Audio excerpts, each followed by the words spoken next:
Graça e paz da parte do nosso grande Deus e Salvador Jesus Cristo.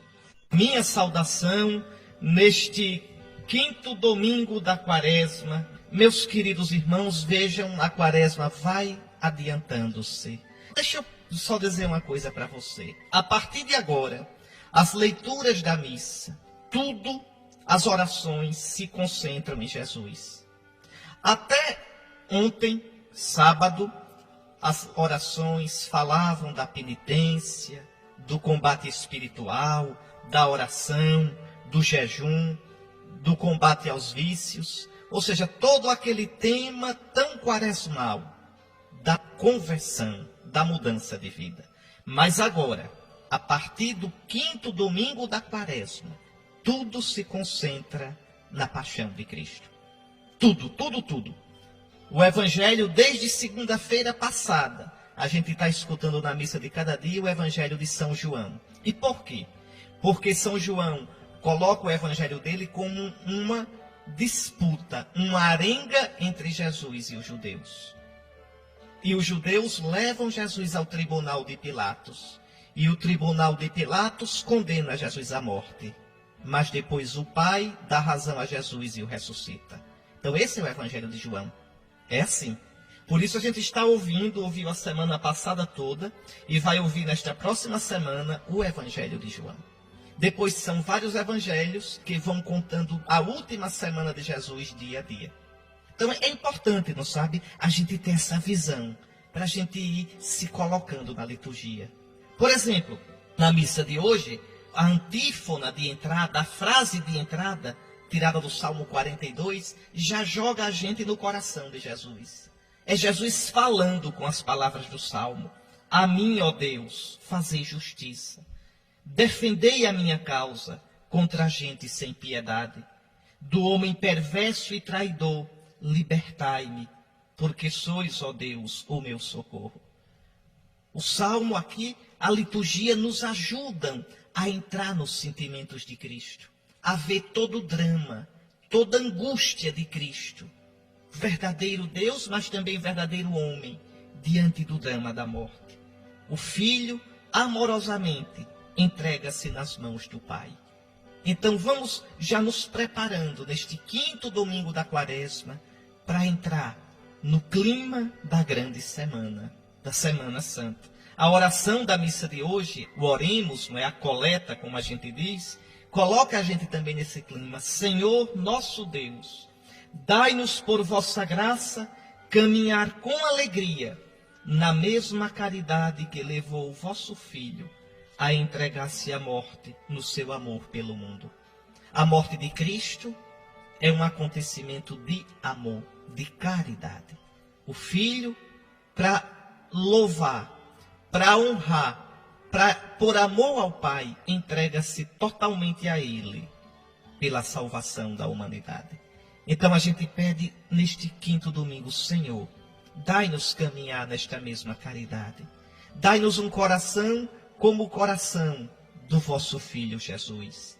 Pai Santo, fazei-nos cumprir o preceito de São Paulo, o preceito da Escritura, na carta aos Filipenses, no capítulo 2, versículo 5. O que diz o apóstolo?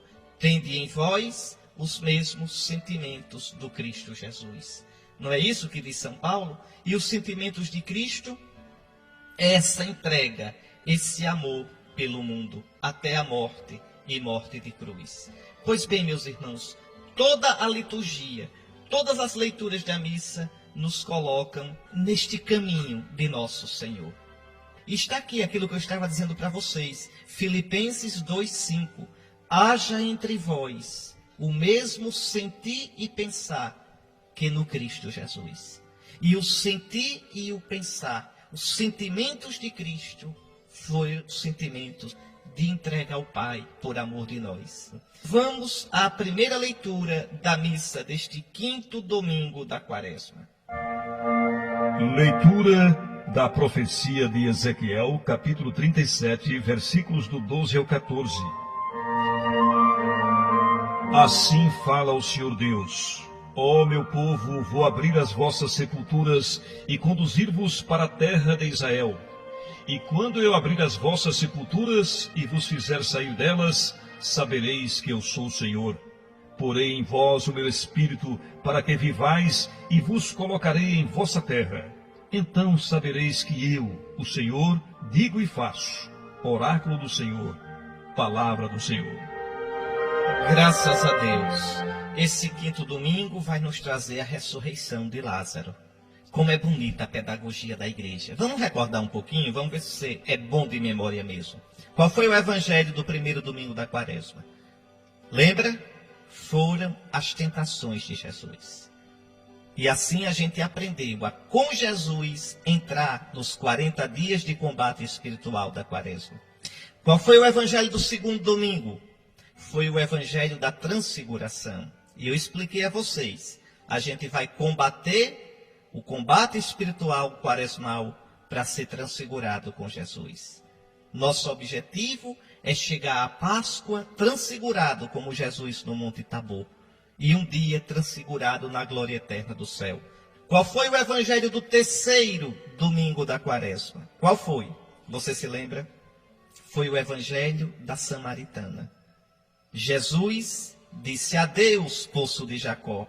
Adeus a água do Antigo Testamento. Adeus saciar a sede com as coisas desse mundo. Eu sou o verdadeiro poço. De mim sairá a verdadeira água, que é o Espírito Santo. Fonte de água viva que jorra para a vida eterna. Eu expliquei esse evangelho direitinho aqui para você. Lembra? Qual foi o evangelho do quarto domingo da quaresma, domingo passado? O evangelho do cego. E eu disse, esse cego é a humanidade toda, se não crê em Cristo. Esses cegos são os judeus, se não crê em Cristo. E Jesus diz, vai lavar-te na piscina de Siloé, do enviado. E eu expliquei a você qual é a piscina do enviado. É a pia batismal. Ele foi cego, lavou-se e voltou vendo. E Jesus perguntou, tu crês no Filho do Homem? Quem é, Senhor, para que eu creia? Tu estás vendo, eu te curei para isso. Sou eu que falo contigo. E agora o evangelho da ressurreição de Lázaro. Por quê? Porque todos nós que fomos batizados em Cristo, passamos da morte para a vida. Então esse é o grande tema deste quinto domingo da quaresma. Passar da morte para a vida. Como? Pela força do Espírito Santo de Jesus ressuscitado. E quando é que eu recebo este Espírito? No batismo. A água do batismo simboliza o Espírito Santo. Isso você já sabe, ó, de cor salteado, né? Você escuta isso praticamente todo domingo. Então aqui está a primeira leitura de hoje do profeta Ezequiel. Vai falar exatamente disso. Ó meu povo. No Antigo Testamento o povo de Deus é Israel. No Novo Testamento é a igreja. Então, ó meu povo, vou abrir as vossas sepulturas. Aqui o povo de Israel se encontrava em Babilônia. E Deus promete trazer de volta o povo da sepultura do exílio para a terra de Israel. Mas essa profecia vai se cumprir de verdade em Jesus. Meu povo, minha igreja, vou abrir as vossas sepulturas. Vou abrir a sepultura do teu pecado. Vou abrir a sepultura do pecado do mundo. Vou tirar-te da situação de escravidão e conduzir-vos para a terra de Israel. No Antigo Testamento, a terra de Israel é a Palestina, é Canaã. No Novo Testamento, qual é a terra de Israel? A terra de Israel é o coração de Cristo. A terra de Israel é o céu. Eu vos tirarei das vossas sepulturas. Qual é a sua sepultura atualmente? O que é aquilo que oprime você, que entristece você, que pode até afastar você de nosso Senhor? Quais são as suas sepulturas? Quais são os seus pecados? Quais são as situações de treva na sua vida? Pois bem, ó meu povo, vou abrir as vossas sepulturas. Daqui a pouco a gente vai escutar o Senhor Jesus abrindo a sepultura de Lázaro. E Lázaro também sou eu. Lázaro é você. Vou abrir as vossas sepulturas e conduzir-vos para a terra de Israel. Ali que é o coração de Deus, ali onde há vida. E quando eu abrir as vossas sepulturas e vos fizer sair delas, sabereis que eu sou o Senhor. Meus queridos irmãos, meu querido irmão, minha querida irmã, saber que Deus é o Senhor, não é um saber de cabeça, de inteligência simplesmente, como quem estuda num livro. Saber que eu sou o Senhor quer dizer, vós experimentareis que eu sou o Senhor. Vós experimentareis, fareis experiência na vossa vida. Eu acho que você já fez essa experiência alguma vez. Já experimentou alguma vez o poder, o amor, a fidelidade de Deus na sua vida, a ação de Deus na sua vida. Então sabereis que eu sou o Senhor. Porei em vós o meu espírito, para que vivais, e vos colocarei em vossa terra. Está aí. Como é que Deus me tira da sepultura do pecado? Como é que Deus me tira das sepulturas da minha vida? Dando-me o seu espírito. Espírito de vida, espírito de santidade, espírito vivificante, Espírito Santo. Esse espírito Jesus nos deu com a sua morte e ressurreição. Vocês vão ouvir na Sexta-feira Santa, inclinando a cabeça, entregou o Espírito. O Espírito Santo é fruto da morte e da ressurreição de Cristo. Esse Espírito Santo a gente recebe nos sacramentos, recebe na água do batismo como vida, recebe no óleo, no santo crisma, como força, recebe na Eucaristia, corpo e sangue do Senhor cheios do Espírito Santo, recebe no perdão dos pecados na confissão, recebe como espírito de aliança no casamento, recebe como espírito de unção no sacramento da ordem, recebe como consolo e perdão na unção dos enfermos. Então é sempre o Espírito Santo de Jesus, morto e ressuscitado, que nos vai dando os sentimentos de Cristo, vai nos dando, como disse a palavra de Deus, o pensar e o sentir de Jesus, e vai nos tirando das sepulturas e vai nos ressuscitando. Vos colocarei em vossa terra. Minha terra, Senhor, é o teu coração. Como dizia Santa Teresinha, tua face, Senhor, é minha única pátria. Enquanto estivermos longe do Senhor, não estamos na nossa terra. A Escritura diz, nós estamos no exílio, longe do Senhor. A segunda carta de São Paulo aos Coríntios diz isso, no capítulo 5. Então, é a nossa terra, não as terras deste mundo. É a nossa terra de verdade, a face do Senhor. Então sabereis que eu, o Senhor, digo e faço. Então sabereis que eu sou o Deus fiel, o Deus que cumpre aquilo que diz, realizando de verdade. Vós experimentareis. Muito bem, meus irmãos, que o Senhor, nesta quaresma, pelo nosso arrependimento, nos arranque da nossa sepultura, do nosso pecado, da nossa vida velha. Que o Senhor, pela força do seu Espírito Santo que recebemos no batismo, nos coloque no seu coração, numa vida nova. Vamos agora rezar o salmo da missa de hoje, que é o Salmo 129. É um dos salmos penitenciais da igreja. Um salmo que a igreja também reza muito na celebração das exéquias, na celebração dos mortos. Eu vou somente chamar a atenção de algumas frases. Pense em Lázaro, que Jesus ressuscita. Pense nas mortes do mundo. Pense nos nossos pecados que são mortes. Das profundezas eu clamo a vós, Senhor. Da profundeza da minha vida. Da profundeza da situação humana, da miséria humana. Da profundeza do túmulo, eu clamo a vós, Senhor. Se levardes em conta nossas faltas, quem haverá de subsistir? Quem está quite com Deus? Quem pode dizer diante de Deus que merece alguma coisa? Se levardes em conta nossas faltas, Senhor, quem poderá subsistir? Ninguém, mas em vós se encontra o perdão. Então, a misericórdia, Senhor, a vossa misericórdia é que é minha esperança. É nela que eu coloco a minha esperança. No Senhor ponho a minha esperança. Espero em sua palavra. E é uma palavra de perdão. Como a gente escutou agora no profeta Ezequiel. Eu espero, Senhor, na vossa palavra, que diz que vai me tirar do túmulo do meu pecado, que diz que vai me renovar. Pois bem, mais que eu vigia pela aurora, eu espero pelo Senhor. Que o vigia espere pela aurora e Israel espere pelo Senhor. Como o vigia sabe de certeza que a aurora vai chegar, Israel e o novo Israel, que é a igreja, sabe também que o Senhor vai cumprir a sua palavra.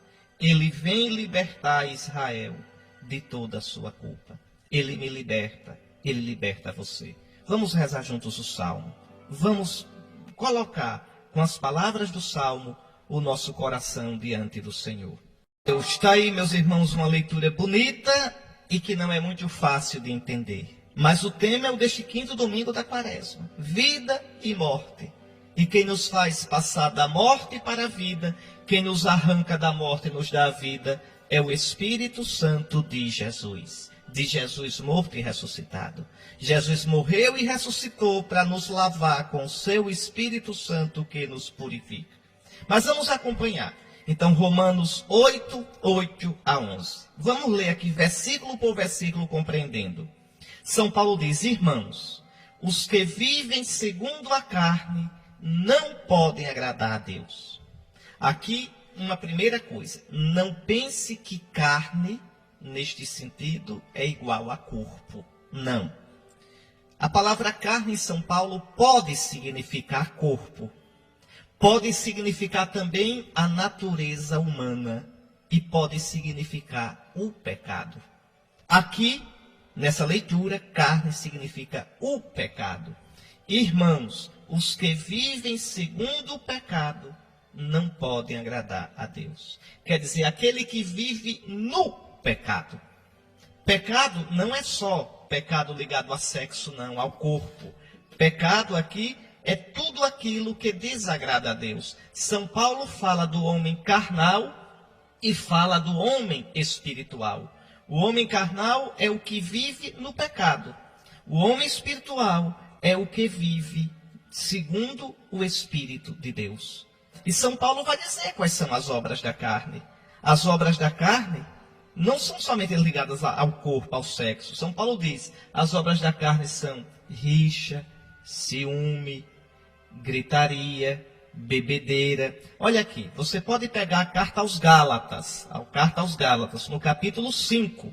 São Paulo diz assim, olha, Gálatas 5, versículo 19. São bem conhecidas as obras da carne: imoralidade sexual, impureza, devassidão, idolatria, feitiçaria, inimizades, contenda, ciúmes, iras, intrigas, discórdias, facções, invejas, bebedeiras, orgias e outras coisas semelhantes. Eu vos previno, como aliás já o fiz, os que praticam essas coisas não herdarão o reino de Deus. Então, para São Paulo, viver na carne é viver fechado para Deus. Aquele que diz assim, olha, a vida é minha, eu faço o que eu quero. Esse vive na carne. Esse é o homem carnal. Esse é fechado para o Espírito de Deus. E está aqui as obras da carne. Estão aqui. Gálatas 5, versículos 19 até o 21. Então essas são as obras da carne. Quem vive na carne, perde Deus. Quem vive na carne, não agrada a Deus. E as obras do Espírito? Espírito aqui é o Espírito Santo. Quem é o homem espiritual?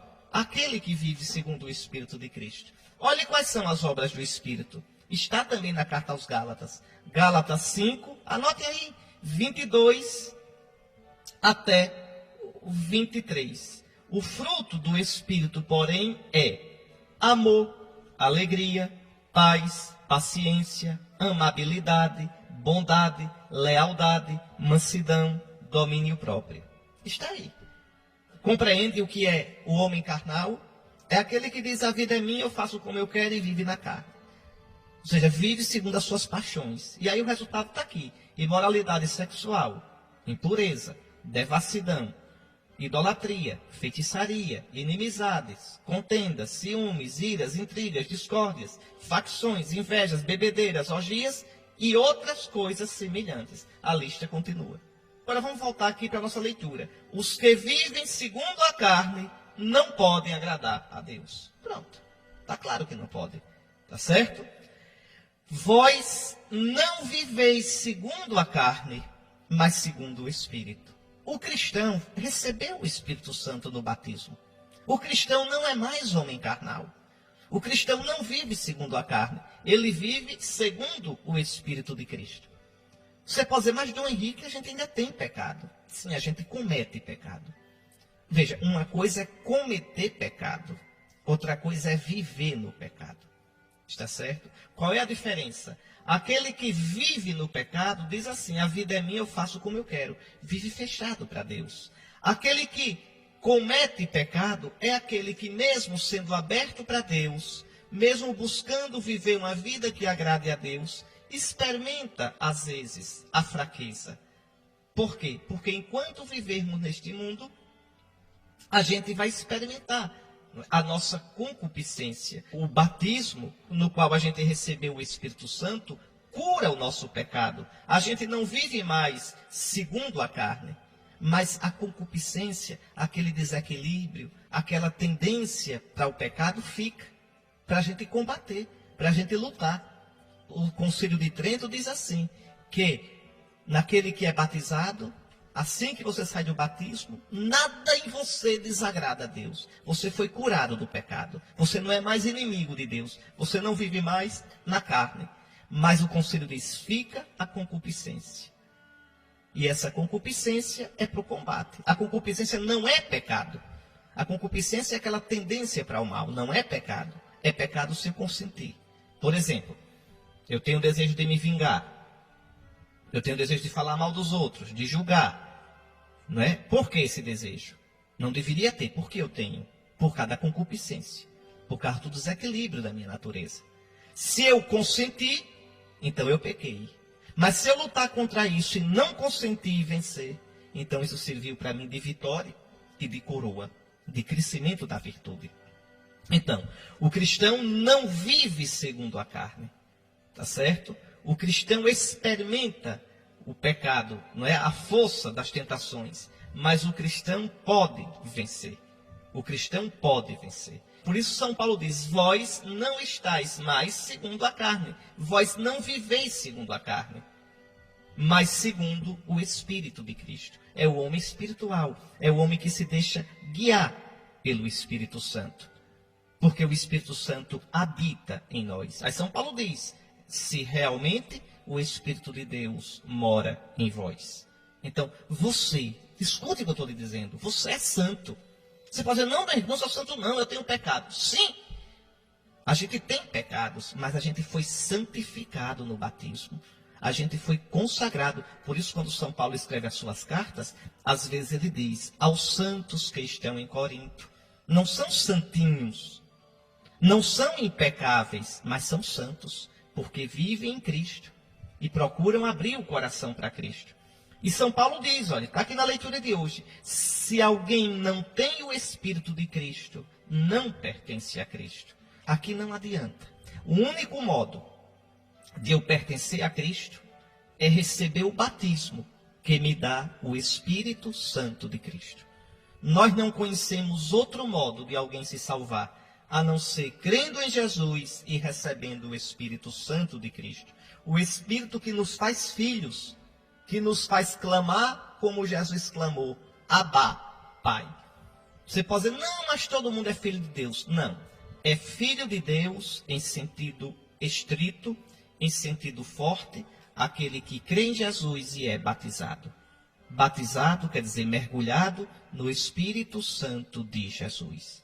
Por isso São Paulo diz, se alguém não tem o Espírito de Cristo, e a gente recebe o Espírito de Cristo no batismo, se alguém não tem o Espírito de Cristo, não pode agradar a Cristo. Por isso, você procure batizar seus filhos assim que eles nascem. Às vezes eu encontro por aí pais, inclusive pais que vão à igreja, pais que vão à missa, que têm filhos de 1, 2 anos sem batizar. que é isso? A gente deve batizar o filho assim que ele nasce. Tão logo a gente possa. Lembre da palavra de Jesus. Deixai vir a minhas criancinhas, não as impeçais. Deixai vir a minhas criancinhas, não as impeçais. O batismo de criança é tradição apostólica. Quando a gente olha os documentos mais antigos da igreja, a gente vê com alegria isso. Desde a antiguidade, a igreja batiza crianças. Lembre lá daquele carcereiro em Filipos, foi batizado ele e toda a sua casa, ele e toda a sua família, como também o centurião Cornélio, foi batizado ele e toda a sua família. Então, batize seus filhos e escolha bons padrinhos. Padrinho deve ser cristão, padrinho e a madrinha, cristãos que deem bom exemplo, católicos que deem bom exemplo, católicos que sejam solteiros, solteiros ou casados, casados. Um casal que seja casado só no civil, ou um casal que não seja casado na igreja, pode ser padrinho? Não, não pode. Não pode. Pode ser gente muito boa, gente muito direita, mas não pode ser padrinho. Por quê? Porque está numa situação que é irregular diante de Cristo, diante da igreja. Você tem a obrigação de escolher padrinhos que deem um exemplo para os seus filhos. Então, os padrinhos devem ser casados na igreja ou solteiros. Tá certo? Então, escolha bem os padrinhos de seus filhos. Ah, mas o Zezinho é meu amigo, a Marinha é minha amiga. Sim, a amizade é uma coisa. Ser padrinho do seu filho é outra coisa. Os padrinhos nós escolhemos pensando em pessoas que possam dar conselhos, em testemunho e exemplo de uma vida cristã reta, de uma vida cristã exemplar ao seu filho. Padrinho quer dizer paizinho, madrinha quer dizer mãezinha. Pai e mãe a gente não escolhe, mas padrinho e madrinha pode escolher. Então escolha, não é aquele que for de acordo com as normas. Ah, mas eu vou dar um jeitinho e enganar e vou batizar meu filho com um padrinho, uma madrinha, mesmo que seja contra a lei da igreja. Pois você está pecando gravemente, porque você pode enganar o padre, mas você não engana a Deus. Então ali, que devia ser um ato de louvor a Deus e de adoração, torna-se para você num ato de pecado, e você será julgado um dia por isso. Olhe, meu irmão, olhe, minha irmã, nunca brinque com Deus. Com Deus não se brinca, de Deus não se zomba. Obedeça, respeite as normas da igreja, porque é a igreja de Cristo. A igreja tem autoridade para dar essas normas. Cristo deu esta autoridade à igreja. Lembre, quem vos ouve, a mim ouve. Quem vos rejeita, a mim rejeita. Quem me rejeita, rejeita o Pai que me enviou. Então, batizar seu filho, para que ele receba o Espírito Santo. Olha aqui o que diz a Santa Palavra. Se alguém não tem o Espírito de Cristo, não pertence a Cristo. Você pertence a Cristo, meu irmão. Você pertence a Cristo, minha irmã, porque você é batizado. Você foi santificado. Não pode viver segundo a carne, segundo o pecado. Deve viver guiado pelo Espírito de Cristo. Aí São Paulo diz agora, olha, no versículo 10, se porém Cristo está em vós, e está, porque a gente foi batizado, embora vosso corpo esteja ferido de morte por causa do pecado, vosso espírito está cheio de vida, graças à justiça. Eita, frasezinha difícil. Vamos entender? Olha, se Cristo está em vós, e está, porque você tem o Espírito Santo, embora o vosso corpo esteja ferido de morte por causa do pecado, corpo aqui não é só o meu corpo físico, corpo aqui é a minha natureza humana. São Paulo quer dizer, embora a sua natureza humana vá morrer, embora você tenha que enfrentar todas as limitações, os percalços, as vicissitudes desta vida por causa do pecado, o vosso espírito, o que é espírito, hein, na Bíblia? O que é o espírito do homem? O espírito do homem é aquela sede que o homem tem de Deus. Ele tem essa sede no corpo e tem na alma. O Salmo diz, a minha alma tem sede de vós, minha carne também vos deseja, como terra sedenta e sem água. Então essa sede de vida, essa sede de infinito, essa sede da beleza, do bem, da verdade, da eternidade, da paz, tudo isso é o espírito do homem. O homem, ele é corpo, então matéria, alma, que é a inteligência, que é o psiquismo, e espírito, que é no corpo e na alma essa saudade de Deus.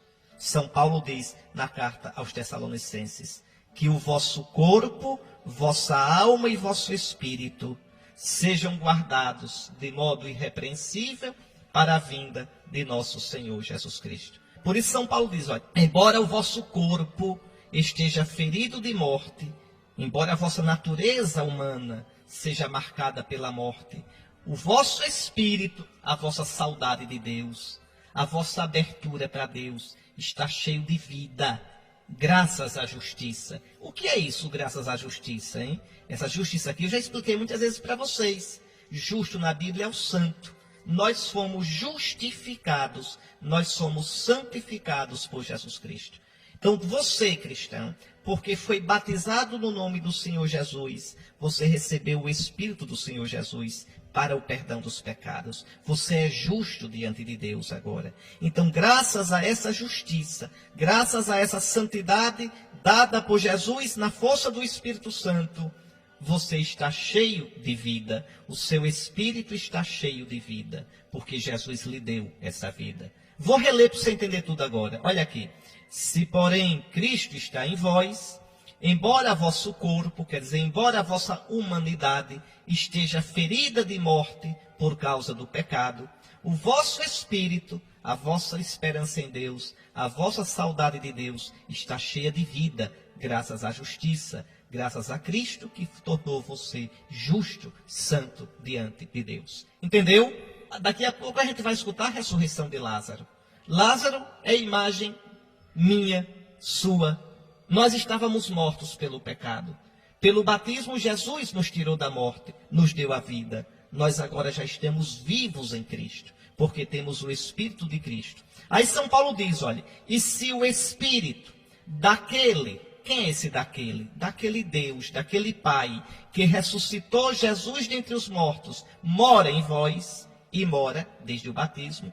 Então, aquele Pai que ressuscitou Jesus Cristo dentre os mortos, vivificará também vossos corpos mortais, por meio do seu Espírito que mora em vós. Em outras palavras, assim como o Pai ressuscitou Jesus, dando a Jesus o Espírito Santo, no domingo da ressurreição, e esse Jesus me deu a você o Espírito Santo, então nós também ressuscitaremos, graças ao Espírito Santo de Jesus. São Paulo diz também isso na segunda carta aos Coríntios, no capítulo 4. São Paulo diz, segundo aos Coríntios 4:14, estamos certos de que aquele que ressuscitou o Senhor Jesus, nos ressuscitará também com Jesus, e juntamente convosco nos colocará ao lado dele. E como é que Deus ressuscitou Jesus? Derramando sobre ele o Espírito Santo. E Jesus, recebendo esse Espírito Santo, derramou esse Espírito Santo sobre nós no nosso batismo. Então tá aí, meus irmãos, que coisa bonita. A nossa esperança é a glória de Cristo. A nossa esperança nos aperreios dessa vida, nós que vivemos num corpo mortal, nós que vivemos uma vida marcada pela morte, a nossa esperança, a nossa certeza é de que um dia ressuscitaremos com Jesus e como Jesus. Meus irmãos, um evangelho como esse não tem nem vontade de explicar de tão bonito que é, de como cada palavra já diz tudo. É um evangelho longo, eu vou somente chamar a atenção para alguns pontos, para que você depois possa relê-lo e saboreá-lo. Primeiro, Maria. No versículo 2 de hoje, o evangelho diz, Maria era aquela que ungira o Senhor com perfume e enxugara os pés dele com seus cabelos. Maria era irmã de Lázaro e de Marta. Maria era aquela que no jantar em Betânia ficou aos pés do Senhor, escutando o Senhor enquanto Marta servia. E Jesus dissera, Maria escolheu a melhor parte. Essa Maria é a mesma também que no capítulo 12, a gente está no capítulo 11, no capítulo 12, já perto de Jesus morrer, ela vai e lava os pés de Jesus com perfume, quebra a tampa do vidro e joga todinho nos pés de Jesus, um perfume caro, nardo. E São João diz, encheu a casa toda de perfume. O amor de Maria enche a casa de perfume. O nosso amor deve encher o mundo do bom odor de Cristo. E Judas vai dizer, essa mulher, para que esse desperdício? E Jesus, ela está me ungindo para a minha sepultura. Pobre sempre tereis entre vós. Não confunda esta Maria com Madalena.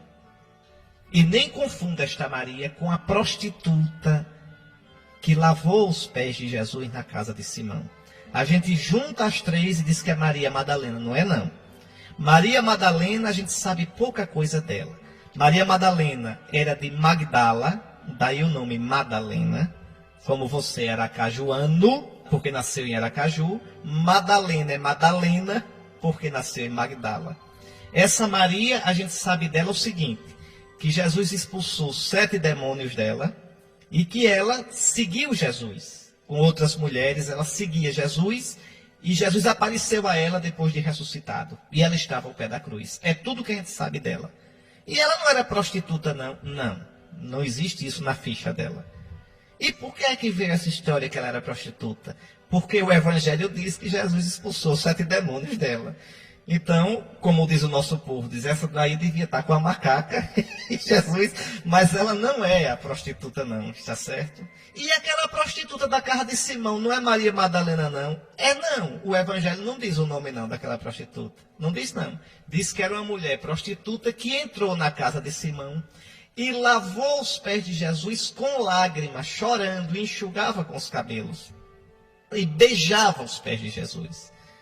Tá certo? E Jesus a perdoou. Pronto, e ela desaparece. Nós não sabemos o nome dessa mulher.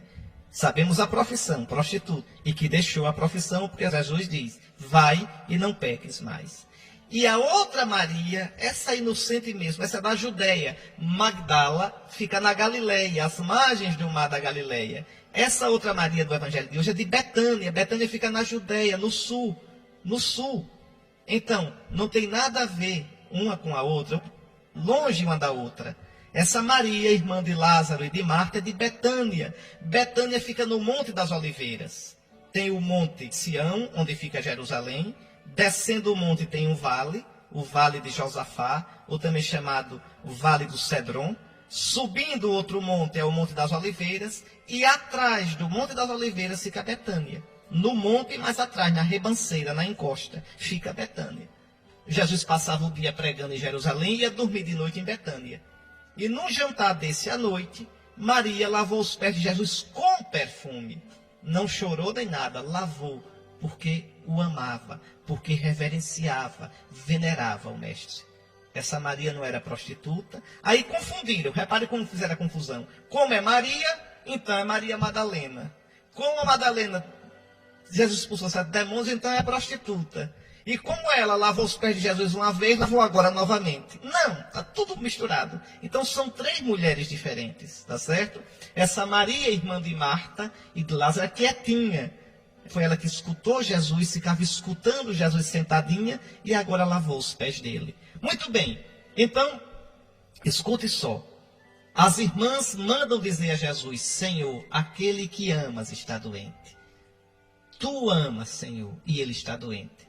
E Jesus o que diz? Essa doença não leva à morte, serve para a glória de Deus, para que o Filho de Deus seja glorificado por ela. Domingo passado perguntaram, quem pecou para nascer cego? Esse aí nascer cego, foi ele ou seus pais? Jesus diz, nem ele nem seus pais. Mas é para a glória de Deus se manifestar nele. Olha agora, Lázaro está doente. Podia perguntar, está sendo castigado? Jesus diz, não, é para a glória de Deus. Ô meu irmão, aprenda. Mesmo as dificuldades da vida, quando a gente as vive com fé, com amor, serve para a glória de Deus. Serve para a glória de Deus. Não vá pensar, estou sofrendo é castigo de Deus. Estou sofrendo é porque Deus não liga para mim. Isso deu errado é porque Deus não liga para mim. Não. Se você enfrentar com amor a nosso Senhor, se você se abandonar nas mãos de Deus, serve para a glória de Deus. Esta doença não leva à morte, serve para a glória de Deus, para que o Filho de Deus seja glorificado por ela. Aí o Evangelho diz, olha, Jesus era muito amigo de Marta, de sua irmã Maria e de Lázaro. Quando ouviu que este estava doente, Jesus ficou ainda 2 dias no lugar onde se encontrava. Ó Jesus, se tu és amigo, como é que tu demoras tanto? Ó Jesus, por que tu não vês? Será que não tens compaixão? Tem, meus irmãos. É que o tempo de Deus não é o seu tempo. O modo de Deus não é o seu modo. A gente tem que aprender a se converter. A gente tem que aprender a deixar os nossos modos para abraçar o modo de Deus.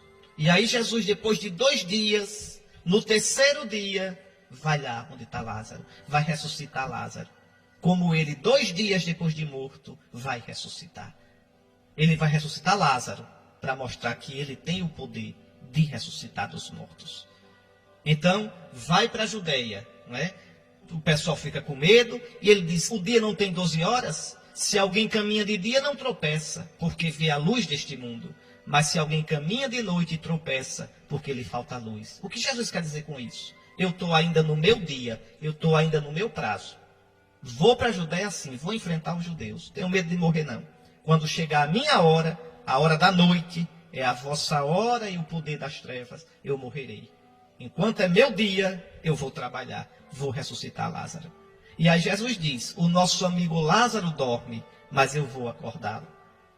Entenda, na Bíblia, dormir é uma metáfora. Quando a Bíblia diz que os mortos dormem, não é que eles estão dormindo, não. É para dizer que a morte não é definitiva. Porque quando a gente dorme, a gente se acorda. É por isso que os cristãos dão o nome de cemitério ao Campo Santo. Cemitério é uma palavra grega que quer dizer dormitório. Os pagãos não chamavam de cemitério, chamavam de depósito. Morri, sou depositado ali e fico. Os cristãos dizem não, cemitério, porque nós despertaremos da morte. Então é esse o sentido. Não quer dizer que quem morre fica dormindo até o fim dos tempos. Isso está errado. A Bíblia não diz isso. Isso era o Antigo Testamento que dizia esperando a vinda de Cristo. Cristo já veio, já nos abriu o céu. Assim que eu morro, na minha alma eu compareço diante de Cristo.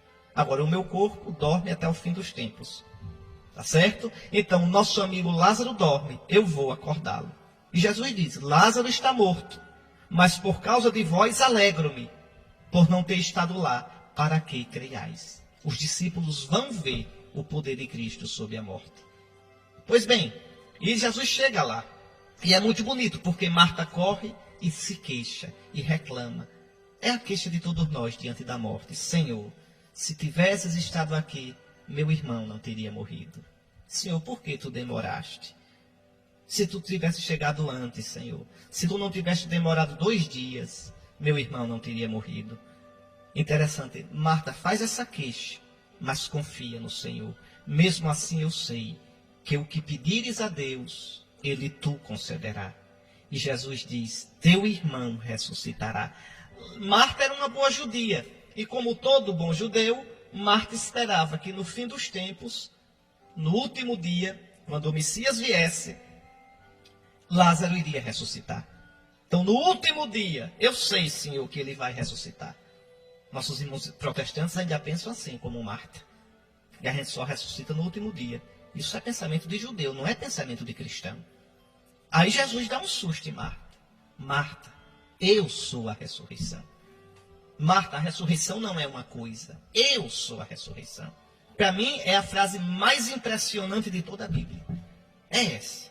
Eu imagino Jesus dizendo isso. Marta, a ressurreição não é uma força. A ressurreição não é uma energia. Eu sou a ressurreição.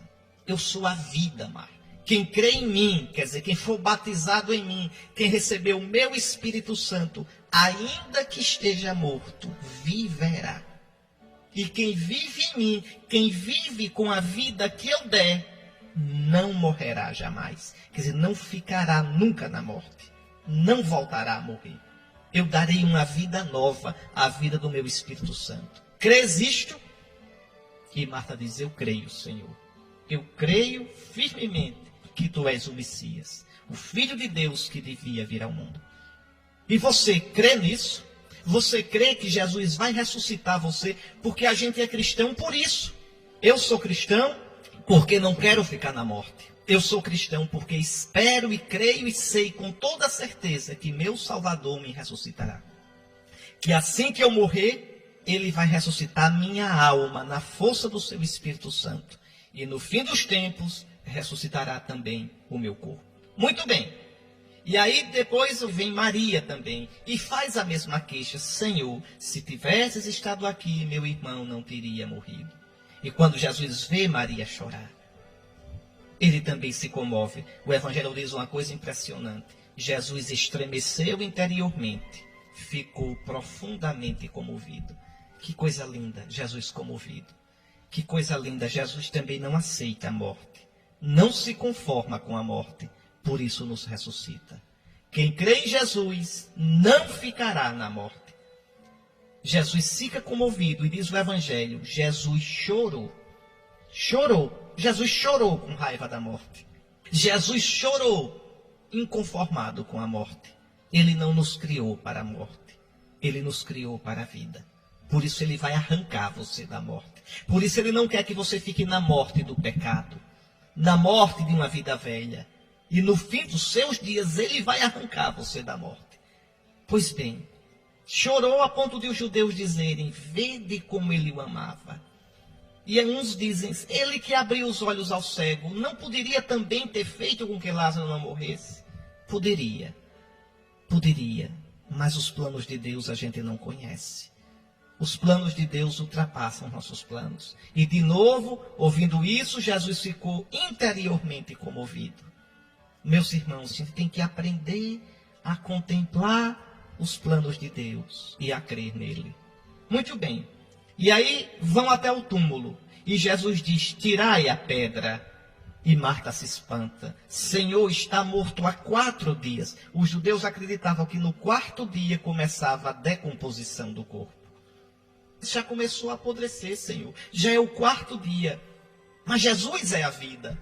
Jesus é a ressurreição. Marta, não te disse que se creres, verás a glória de Deus?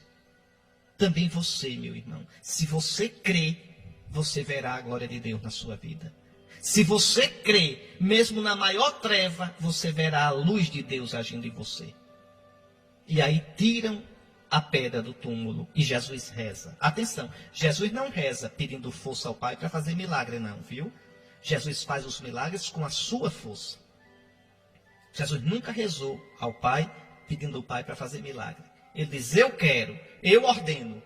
E por que ele reza aqui? Ele diz, eu sei que sempre me escutas, mas digo isto por causa do povo que me rodeia, para que creia que tu me enviaste. Quer dizer, para que esse povo saiba que o que eu vou fazer, Pai, é porque sou teu filho, para depois não dizerem que eu ressuscito os mortos por Beelzebul, como os fariseus disseram, que eu expulso o demônio por Beelzebul. E aí diz, Lázaro, vem para fora.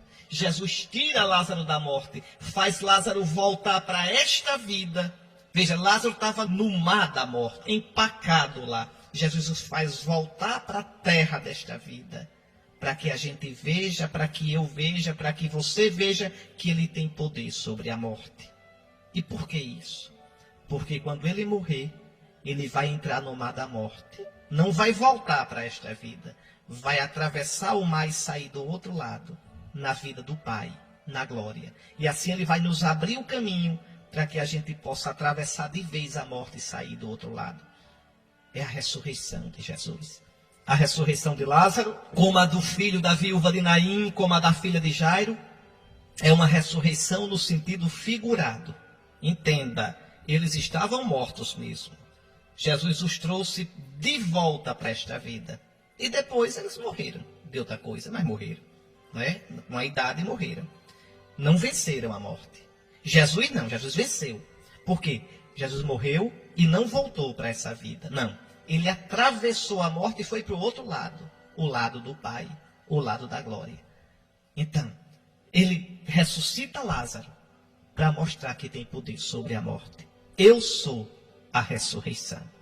Eu sou a vida eterna, a vida divina. Quem crê em mim, quem for batizado, eu arranco do túmulo, como disse o profeta Ezequiel, com a força do meu espírito. Veja, eu arranco do túmulo e vai viver para sempre uma vida que não tem fim. Muito bem, meus irmãos, fiquemos com essa certeza e essa esperança. É assim que a gente vai entrar para celebrar a Semana Santa, olhando Jesus que entra na morte para nos dar a vida. Procure se confessar, se não se confessou ainda. Lembre de viver bem essa Semana Santa. Semana Santa não é tempo de passeio, de fazenda, de praia. É tempo de igreja. É tempo de estar nas celebrações como povo de Deus, participando dos santos mistérios. Na liturgia da igreja, instituída por Jesus, a gente recebe a graça do mistério que a gente celebra para a nossa salvação. Nosso Senhor abençoe todos vocês. Abençoe-vos o Deus Todo-Poderoso, Pai, Filho e Espírito Santo. Boa preparação para a Semana Santa.